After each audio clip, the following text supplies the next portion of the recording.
친구들과 음식을 나눠 먹다가 뭘 하나 이렇게 주죠. 그리고 나서 한국 사람이면 다시 한번 주면서 하는 말이 있습니다. 한 번 주면 정이 없어요. 두 번 주는 거죠. 이렇게 한 번이 또 한 번이 되고 여러 번이 되는 거, 이게 정이고 사랑이죠. 하나님은 사랑이시라 말하는데 하나님 우리에게 한 번 주시고 말까요? 하나님 우리를 믿게 해주시고 한 번 나타나시고 말았을까요? 하나님의 사랑은 우리에게 여러 번 주시고 우리가 받을 만할 때까지 주시는 것이 하나님의 사랑이죠. 야곱이라는 사람을 알 것입니다. 야곱이 형 에서를 속이고 도망쳐서 20년 만에 다시 형을 만나러 옵니다. 형이 죽일 것 같아서 얼마나 두려워하는지 모르죠. 그런데 그 두려움이 해결된 사건, 우리가 잘 아시는 약복 나루터에서의 하나님의 사자와 씨름에서 이긴 사건, 복을 받은 사건에 그의 두려움, 걱정이 사라졌죠. 그런데 성경에 보면은 약복나루 사건 이전에 하나님께서 한 번 주면 정없다, 사실 그 전에 찾아오신 적이 있어요. 바로 약복나루를 도착하기 직전에 창세기 32장 1절에서 2절 말씀 이렇게 기록이 되어 있습니다. 야곱이 길을 가는데 하나님의 사자들이 그를 만난지라. 야곱이 그들을 볼 때에 이르기를 이는 하나님의 군대라 하고 그 땅 이름을 마하나임이라 하였더라. 약복 나루터로 가기 전에 하나님의 군대가 야곱을 만나 주셨다. 이게 무슨 뜻인가요? 내가 너와 함께 하겠다. 혼자가 아니에요. 하나님의 군대가 너를 지키고 너를 호위하고 있다고 하는 것을 알려주신 겁니다. 그런데 야곱은 이를 믿지 않았죠. 그래서 하나님이 직접 오신 거예요. 그래서 약복 나루터에 하나님의 사자 천사가 온 게 아니라 사실 하나님이 직접 오셔서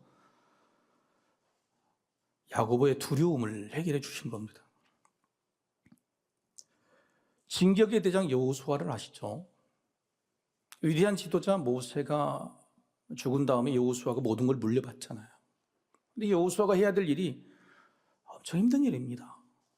요단강을 건너서 이제 가나안 땅에 가서 그저 행군하고 따라가는 게 아니라 전쟁을 해야 되는 겁니다. 거기 이미 살고 있는 원주민들과 싸워 이겨야 되는 이 일을 여호수아가 다 떠맡게 된 거죠. 얼마나 두려웠는지 모릅니다. 그래서 모세가 자꾸 여호수아에게 두려워하지 말라는 거예요. 여기 두려워하는 모습이 보이니까 하나님께서도 여호수아만 만나면 두려워 말라, 떨지 말라, 굳세라고 이렇게 당부하시는 게 여호수아서의 이야기죠. 그런데 그렇게 요단강을 건너고 드디어 첫 전투, 여리고성 전투를 앞둘 때, 여리고성은 엄청 웅장한 성입니다. 그런데 여리고성을 앞둔 그 길에서 칼을 든 어떤 한 사람이 나타나요. 여호수아가 얼마나 놀랐을까. 그래서 소리칩니다. 너는 우리를 위한 사람이냐 아니면 적들을 위한 거냐. 쉽게 적이냐 아군이냐 이렇게 묻는 거죠. 그 칼을 든 사람이 대답이 이렇습니다. 여호수아 5장 14절 상반절 말씀이죠. 그가 이르되 아니라 나는 여호와의 군대 대장으로 지금 왔느니라. 지금 왔다, 군대 대장으로. 여호수아가 이야기를 듣고 얼마나 안심을 했는지 몰라요. 여러분, 대장이 혼자 왔을까요? 군대를 데리고 왔을까요? 당연히 군대를 데리고 왔겠죠. 자, 여러분 보십시오. 야곱도 여호수아도 여호와의 군대를 만났는데 야곱은 그 군대를 보고도 믿지 않았다. 두려움이 사라지지 않는 거예요. 여호수아는 단 한 번에 사라졌다. 여러분, 여리고성을 어떻게 무너뜨렸어요? 저는 여리고성의 전투를 보면 늘 의아해합니다. 어떻게 그렇게 할 수 있을까?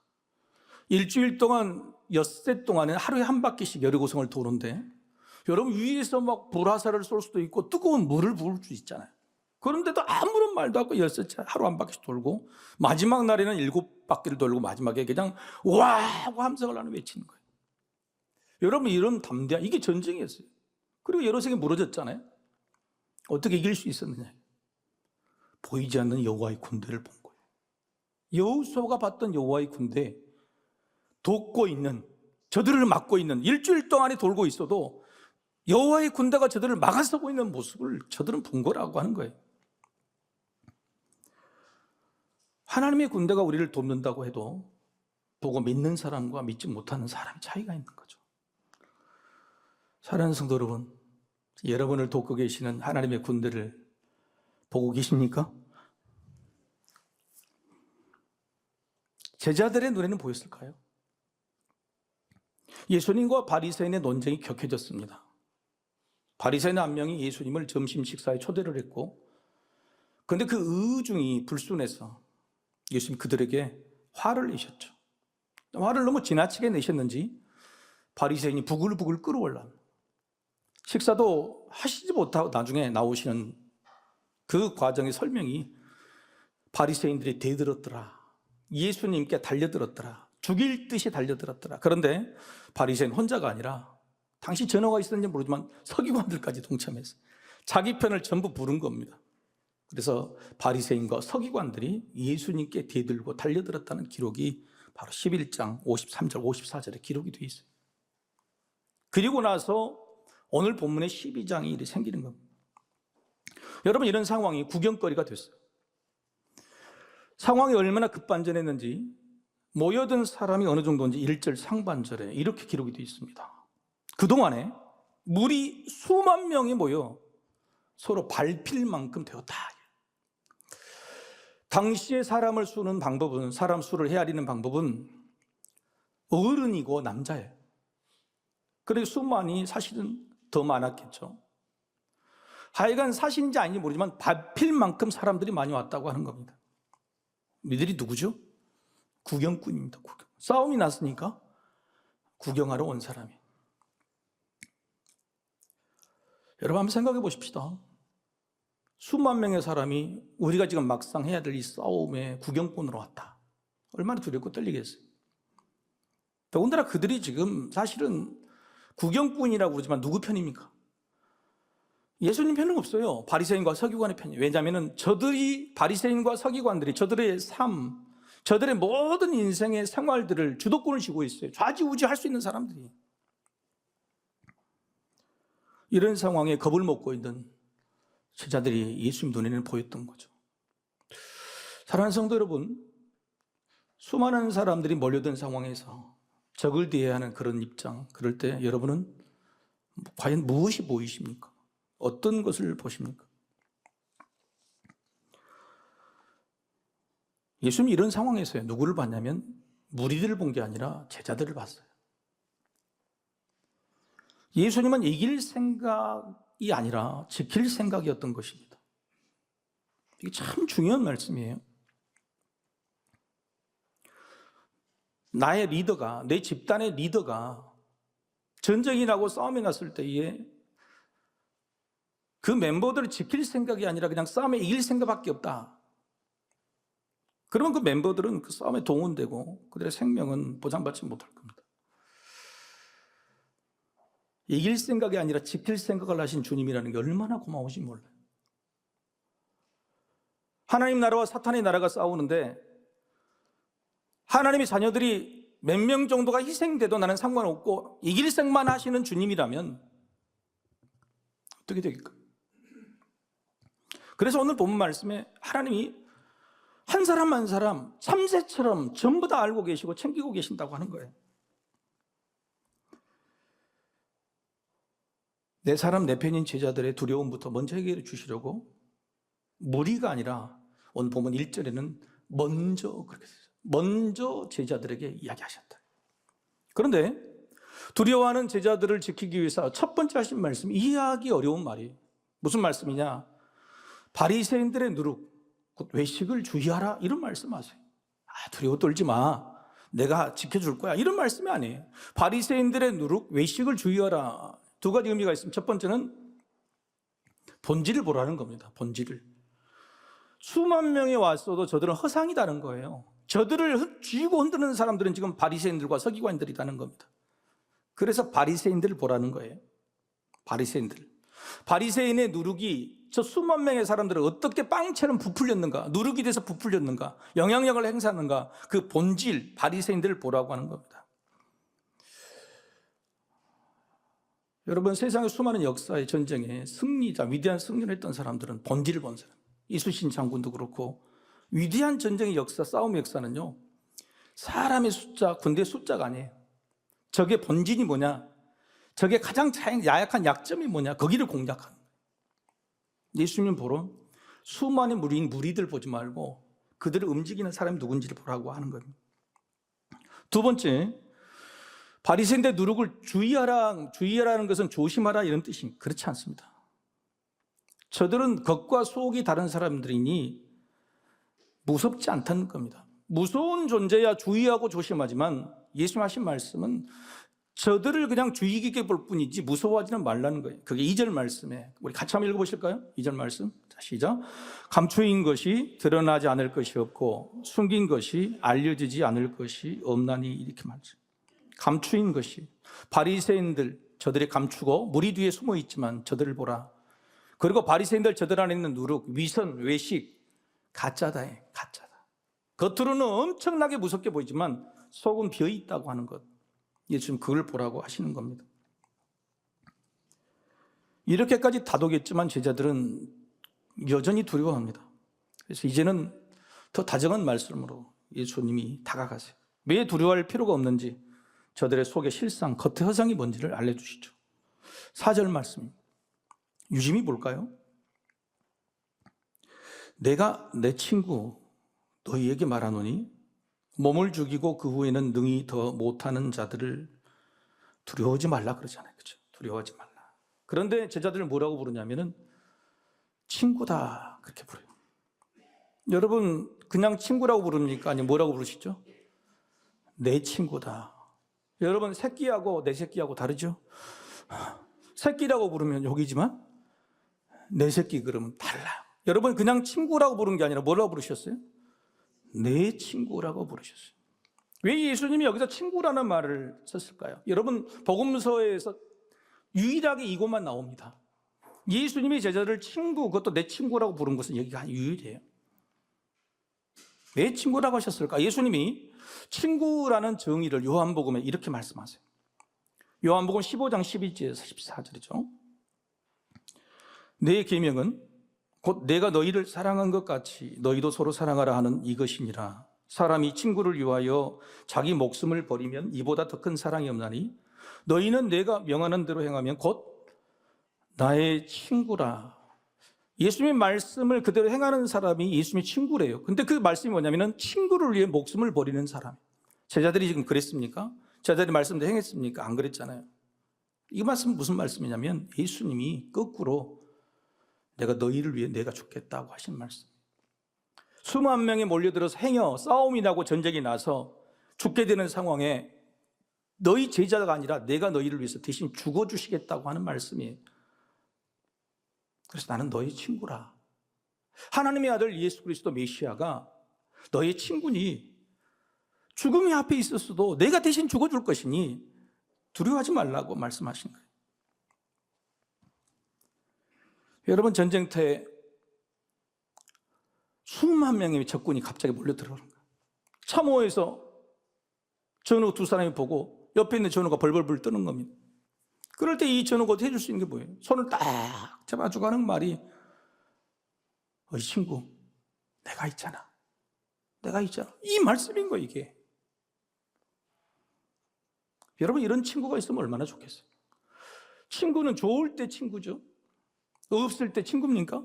힘들 때 친구입니까? 수만 명이 밀려들어서 욕할 때 친구입니까? 그럴 때에 내 친구로 남아줄 사람이 있냐? 예수님이 지금 제자들에게 그렇게 친구가 되어주시겠다는 거예요. 하지만 제자들은 예수님이 이런 말씀에도 여전히 두려웠답니다. 얼마나 믿음이 부족합니다. 살아계신 예수님이 제자들의 편 대신 죽어주겠다고 말해도 두려웠다는 거예요. 그래서 예수님은 한 걸음 더 나아가 오늘 본문에 대해 설명해 주신 거예요. 나만이 너희 편이 아니라 위대하신 하나님이 너희 편이다. 그래서 6절에는 하나님이 너희 편이라고 말씀하세요. 세상을 만드시고 전쟁을 이끌어 가시는 하나님이 지금 너희 편이라고. 그걸 보라고. 그리고 12절에는 성령 하나님이 너희 편이라고. 예수님 말고도 하나님과 성령이 성삼위 하나님이 너희 편인데 다 우리 편인데 왜 두려워 떠느냐고 말씀하신 본문의 내용인 거예요. 심지어는 그 하나님께서 어떻게 하시냐. 여러분이 좋아하시는 말씀 6절에 7절 말씀이죠. 제가 읽겠습니다. 참새 5마리가 두 아사리온에 팔리는 것이 아니냐. 그러나 하나님 앞에는 그 하나도 잊어버리시는 바 되지 아니하는도다. 너희에게는 심지어 머리털까지도 다 새 신바 되었나니 두려워하지 말라. 너희는 많은 참새보다 더 귀하니라. 제자들은 지금 본질을 몰라요. 허상만 보고 바리새인들 수만 명의 사람들을 두려워했지만 정작 두려워할 일은 하나님이에요. 근데 그 하나님을 두려워할 이유도 없대요. 하나님이 너희 지금 삶의 형편을 아시고 너희 편이시기 때문에 머리털까지 다 사시고 모든 걸 아신다는 거예요. 그리고 그 이유가 뭐냐면은 귀하다. 귀하다. 너희는 많은 참새보다 귀하다. 너희는 나에게는 정말 귀한 존재이기 때문에 내가 내 목숨을 걸어서라도 너희를 구하고 싶은 거다. 근데 이게 문제인 거예요. 여러분, 하나님의 마음에서 여러분이 귀한 존재인 것을 여러분 믿으십니까? 진짜예요. 자, 하나님이 여러분을 귀하게 여기고 계세요? 그걸 믿으세요? 우리는 여기서 헷갈리는 겁니다. 말씀대로 살지도 못하고 주일날 어쩌다가 예배 시간 나오고 그것도 졸다 가고 나가면 다 잊어버리고 말씀대로 살아본 적이 없는 우리가 어떻게 하나님 앞에 귀한 존재냐고요? 어떻게 하나님이 나를 위해 내 편에 서주시겠냐고요? 이게 믿어지지 않는 거예요. 문제는 보이지 않는다고 하는 거예요. 내 편이 보이지 않는다. 내 편이 있는데 내 편이 보이지 않는 거예요. 사실은 예수님이 이 말씀을 하시기 전에 첫 부분에 뭐라고 그랬냐면 5월 첫째 줄 5절 첫 부분에 이렇게 있어요.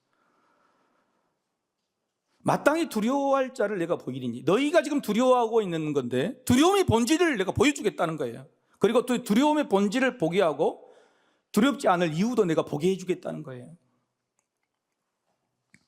수많은 사람들 앞에서 첩첩산중의 문제 앞에서 네가 두려워하지 않을 이유, 두려워할 필요가 없는 이유를 내가 보여주겠다고 하는 거예요. 보여주시기만 한다면야 세상 전체가 달려든다고 해도 두려울 일이 없죠. 하지만 언제 보여주시는 거예요? 어떤 때 이분들이 성삼위 하나님이 나의 편이 되어주시냐고. 이게 중요한 게 아니에요. 제가 먹을 걸 좀 좋아하잖아요. 그래서 TV 프로그램도 특히 맛집 이런 프로그램을 좋아해요.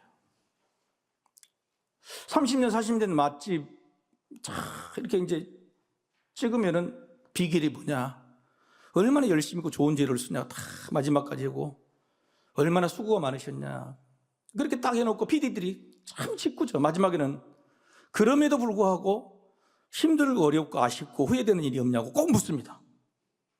그럴 때 성공한 그분이, 맛집이고 인생에서 다 누릴 거 다 누리고 다 이루신 그분이 10명 중에 9명은 뭐라 그러냐면 후회할 점이 있다, 아쉬운 점이 있다. 그게 뭐냐, 자식들이 부모를 필요할 때에 같이 있어주지 못했다. 10명 중에 9명은 그 이야기를 해요. 새벽부터 나와서 저녁 늦게까지 얘들 얼굴도 보고, 얘들이 나를 필요하는 입학식, 졸업식, 소풍 한번 따라가 주지 못하는 것이 너무 마음이 결리다. 자녀들이 나를 필요로 할 때 없은 것, 그것이 인생의 후회라고 꼭 말하게 되는 거예요. 자녀들도 마찬가지죠. 아무리 부모가 성공하고 돈 많이 벌고 위대한 사람이 됐을지라도 정작 내가 부모가 필요할 때 내 옆에 없었다면 그게 자녀들에게는 씻을 수 없는 상처가 되는 거예요. 하나님이 위대한 전능하신 아버지라 할지라도, 세상을 만든 창조주라 할지라도 내가 필요로 할 때 하나님이 곁에 계셔야죠. 내가 도움을 원할 때에 도와주셔야 되는 거 아니에요? 예수님 오늘 제자들에게 너희가 지금 절대절명의 위기에 두려움 갖고 있는 이 순간에 하나님이 너를 어떻게 하면 도와주실 수 있는지, 하나님이 내 편이고 어떻게 확신할 수 있는지 대답을 해주시는 거예요. 방법이 뭐냐? 그것은 시인하라, 시인하라, 시인하라. 성삼위 하나님을 시인하고 인정할 때 보여주시고 편이 되어주신다고 이야기하시는 거예요. 하나님 힘들어요, 아파요, 이게 아니고요. 시편 23편의 다윗처럼 원수의 목전 앞에서 하나님의 내 편이심을 시인하는 거예요. 괴로워 죽겠습니다, 이 문제 풀어달라고 말하는 게 아니라 이 문제를 풀어주실 분은 하나님 외에는 없다는 사실을 시인하고 인정하는 거예요. 그럴 때 나타나시고 보여주시고 해결해 주신다고 하는 거예요. 평소에 아는 체도 하지 않고 연락도 없던 사람이 내가 힘들 때 내 편이 되어줍니까? 여러분, 내 편과 남의 편은요, 능력과는 아무런 상관이 없어요. 내가 인정해야 인정받고요, 내가 대접해야 대접받게 되는 것이고, 내가 먼저 편이 되어줘야 나중에 내 편이 되어주는 거예요. 사랑이 아니면 아니라고요? 그렇지 않아요. 수많은 지혜자들, 세상에 믿음 있는 명철한 사람들이 인생을 살아보고 그 지혜들을 써놓은 것들을 모아놓은 성경이 잠언입니다. 잠언은 솔로몬만 쓴 게 아니에요. 수많은 지혜자들이 하나님을 경외하는 사람이 어떻게 세상을 살아갈 것인가, 인생에 하나님의 도움을 언제 받을 것인가를 정리해 놓은 말씀이에요. 그런데 그들이 결론적으로 이야기한 게 뭐냐면 이거예요. 잠언 8장 17절의 말씀 같이 한번 읽어보십시다. 자, 시작. 나를 사랑하는 자들이 나의 사랑을 입으며 나를 간절히 찾는 자가 나를 만날 것이니라. 하나님의 사랑을 원하면 하나님을 사랑하라는 겁니다. 그리고 하나님을 만나고 싶어요, 이 위험한 순간, 절대절명의 순간 도움을 받고 싶어요, 그러면 하나님을 간절히 찾으라고 하는 이 말씀이 오늘 예수님과 같은 마음인 거예요. 예수님은 8절에 9절에서 이렇게 말씀하십니다. 이 말씀 중요하니까 같이 읽겠습니다. 자, 시작. 잠깐만요. 내가 다시 이 말씀을 보지 않기 위해서 정확히 다시 한번 보십시오. 똑똑히 보시고 화면을 끄지 마시기 바랍니다. 자, 시작. 내가 또한 너희에게 말하노니 누구든지 사람 앞에서 나를 시인하면 인자도 하나님의 사자들 앞에서 그를 시인할 것이요, 사람 앞에서 나를 부인하는 자는 하나님의 사자들 앞에서 부인을 당하리라. 힘들고 어려운 순간에 시인하면 내가 시인할 것이다는데 두 가지 특별한 점이 이 말씀 속에 있어요. 자, 보세요. 우리가 하나님 앞에서 하나님을 시인하면 하나님이 나를 인정해 주십니까? 아니면 사람 앞에서 시인한 겁니까? 놀랍죠? 우리가 주일날 예배당에 온 것은 사람 앞에서 시인한 게 아니에요. 누구 앞에서요? 하나님 앞에서 시인한, 그거 누가 못해? 다 하죠. 하나님 앞에 나오고 예수님 앞에 나올 때 다 하잖아요. 다 시인하잖아요. 그게 아니에요. 사람이 어떤 사람이요? 우리를 죽이려고 쳐들어오는 저 사람, 수많은 무리들 앞에서, 문제들 앞에서, 교회를 비난하는 이 시국에, 교회는 망했다고 하는 이 상황 속에서 그 사람들 앞에서 내가 시인하는 거예요. 하나님 앞에 시인하고 예수님 앞에 시인하는 거, 그거 말하는 게 아니에요. 그거 기도라고 이야기하신 게 아니란 말이에요. 그럴 때 두 번째, 인자는 예수님이죠. 예수님이 누구 앞에서 우리를 시인하는 거예요? 하나님입니까? 하나님의 사자들입니까? 하나님의 사자들이. 이게 무슨 차이죠?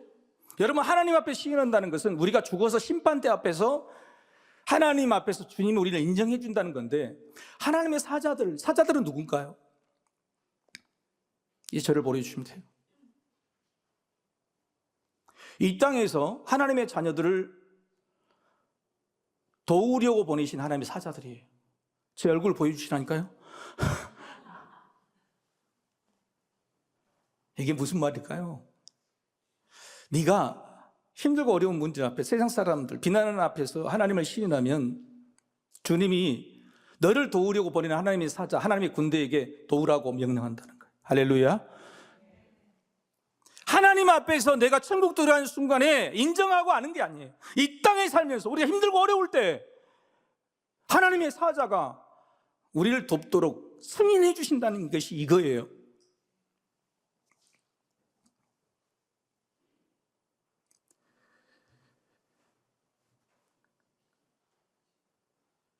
이 땅에서 주님이 내 편이 되어 사는 방법은 주님의 이름으로 사는 거예요. 혼자만 알고 혼자만 아는 믿음이 아니라 사람들 앞에서 주님의 이름을 드러내는 사람. 세상이 지금 얼마나 교회를 욕합니까? 얼마나 비난해요? 그럴 때 마치 나는 교회 안 다니는 사람처럼 교회를 같이 비난하는 사람이 아니에요. 그들 앞에서 교회가 다 그런 것만 아니다. 하나님, 성삼위 하나님 그런 분이 아니시라는 말을 인정하고 자랑하는 게 중요해요. 그렇지도 않으면서 내가 힘들고 어려울 때 도와달라고.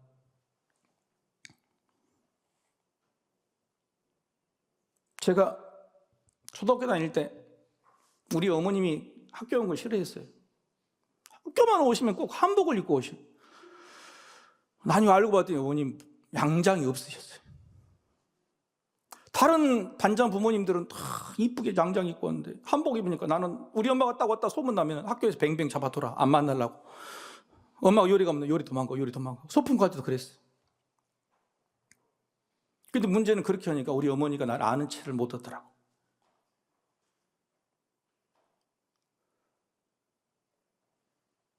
청소년이 길을 가다가 엄마를 만났는데 옆에 친구가 누구냐 그랬더니 이 딸이 아줌마야, 동네 아줌마.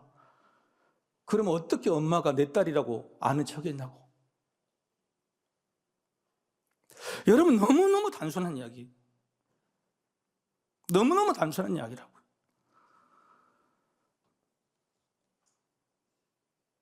우리가 평소에 예수님 이름으로 살 때 예수님이 사람들 앞에서 내 편 되고 우리의 도우심을 주실 줄로 믿으시기를 소망합니다. 그런데 제자들이 이것까지 믿지 않으니까요, 마지막으로 누가 내 편이냐 그러면 성령님이 네 편이다 그러셨어요.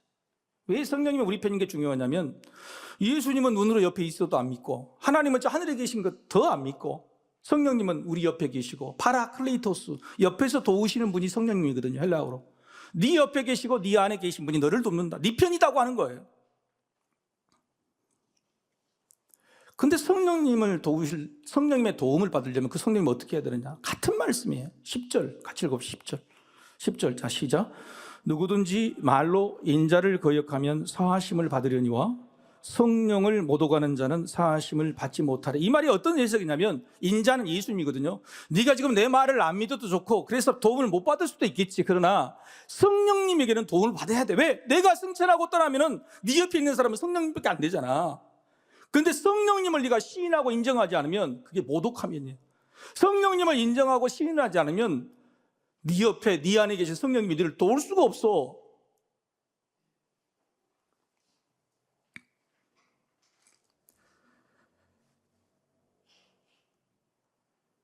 여러분, 성령님이 여러분에게 말씀하실 때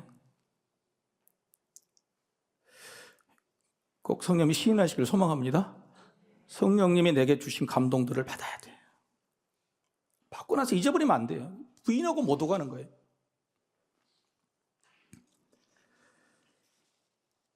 예수님이 십자가에 달려 돌아가실 때 옆에 강도 두 사람이 같이 달렸죠. 한 사람은 예수님을 인정했고 한 사람은 예수님을 부인했어요. 인생의 마지막 순간에 한 사람은 성령님의 감동으로 예수님을 시인하게 됐고 한 사람은 그 옆에 있는 강도가 그러지 말라고 부추기고 성령님이 이야기를 해도 끝까지 자기 고집을 피워서 결국은 구원받지 못했죠. 오늘 본문에 그 이야기를 예수님 하신 겁니다. 11절과 12절 말씀 제가 읽겠습니다. 사람이 너희를 회당이나 위정자나 권세 있는 자 앞에 끌고 가거든 어떻게 무엇으로 대답하며 무엇으로 말할까 염려하지 말라. 마땅히 할 말을 성령이 곧 그때에 너희에게 가르치시리라 하시니라. 이 전쟁에서 혹시 질 수도 있다. 그러나 그래서 끌려가서 다 묶이고 죽음 앞에 십자가에 달릴 수도 있다. 그런데 그 순간에도 염려하지 말라, 걱정하지 말라. 성령이 너를 도우실 것이라고 말씀하신 거예요. 이 말은 너희가 핍박받을 때까지, 죽을 때까지 예수를 부인하지 말고 믿음을 지켜라고 명령하신 말씀이 아니에요. 여러분, 무엇을 말할까 염려하지 말라 시인하라고 하신 말씀 아니잖아요. 마지막, 그렇죠? 무엇을 말할까 시인을 하세요. 그때도 인정하라 그런 말씀이 아니거든요. 그냥 너희가 마음속으로 믿기만 하면 성령이 네 안에서 시인할 수 있는 믿음 능력을 주신다는 거예요.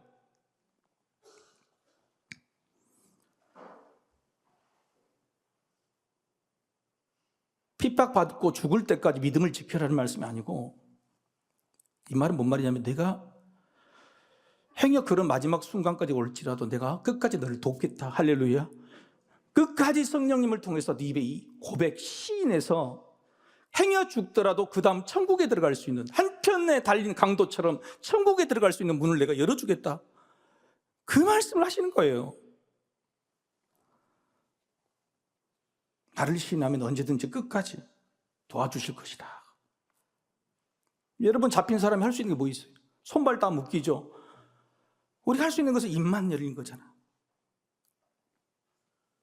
나머지 한 가지만 남아있을지라도 그 한 가지 입술의 고백을 통해서 네가 반드시 이기게 하겠다, 복을 받게 하겠다, 그 문제를 풀어가게 하겠다, 아멘 한번 해주세요. 이렇게. 이게 시인인 거예요. 이게 시인. 아멘이라고 하는 게 시인이에요. 인생의 상황 속에서. 오늘 장례가 난 그 90이 넘으신 권사님, 2주 전에 마지막 예배 드릴 때 항상 예배 끝날 때마다 내 손을 붙잡고 가세요.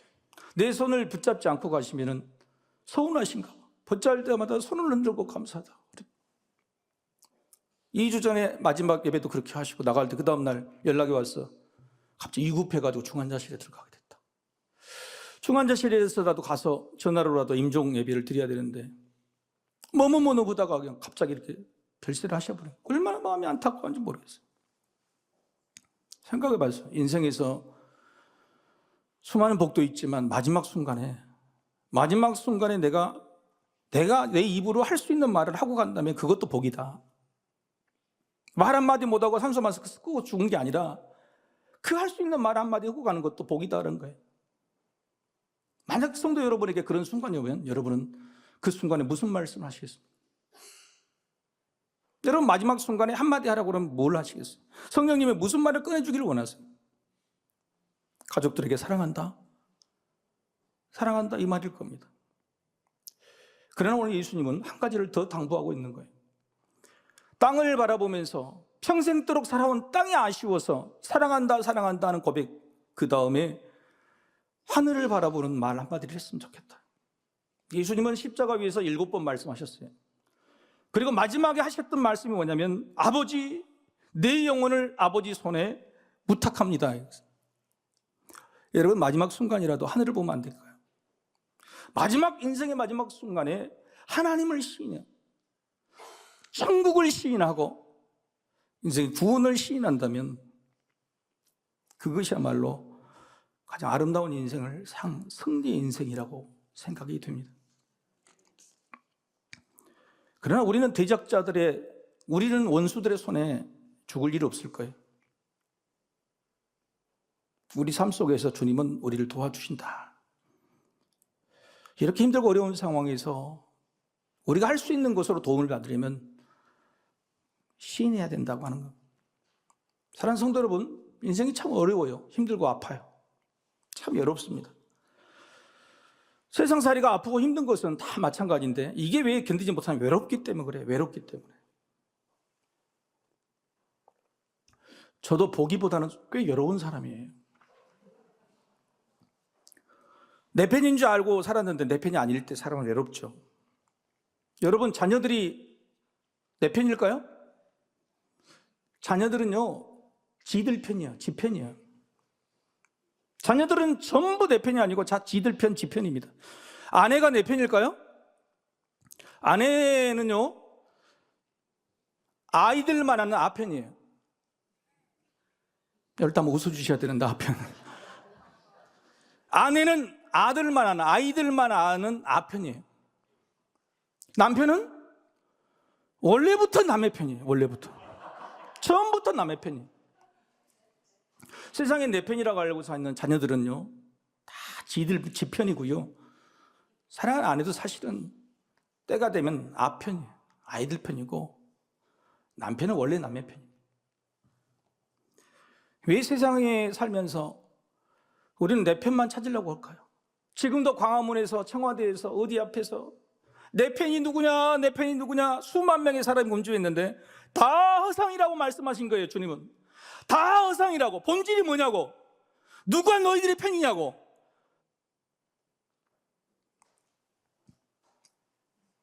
세상을 바라보면서 내 편 찾지 마세요. 사람에게 내 편을 바라면 두려움, 염려, 걱정만 들게 돼요. 혼란스러워요. 불안해요. 성도 여러분, 내 편이신 예수님만 기억하시기를 소망합니다. 우리를 위해 죽어주시겠다고 하신, 내가 너를 위해 진정 죽어주겠다고 하신, 죽을 때가 되면 내가 죽어주겠다고 말씀하신 예수님이 내 편이시다. 머리털까지 세심받으시는 하나님이 내 편이시다. 그리고 오늘 시인만 하면, 인정만 하면 충만케 해주실 성령님이 내 편이시다. 여러분, 내 편 성삼위 하나님 의심하지 마시고, 힘들고 어려운 순간 바로 이럴 때 하나님을 시인하셔서 영원한 승리자가 되시기를 주의 이름으로 축복합니다.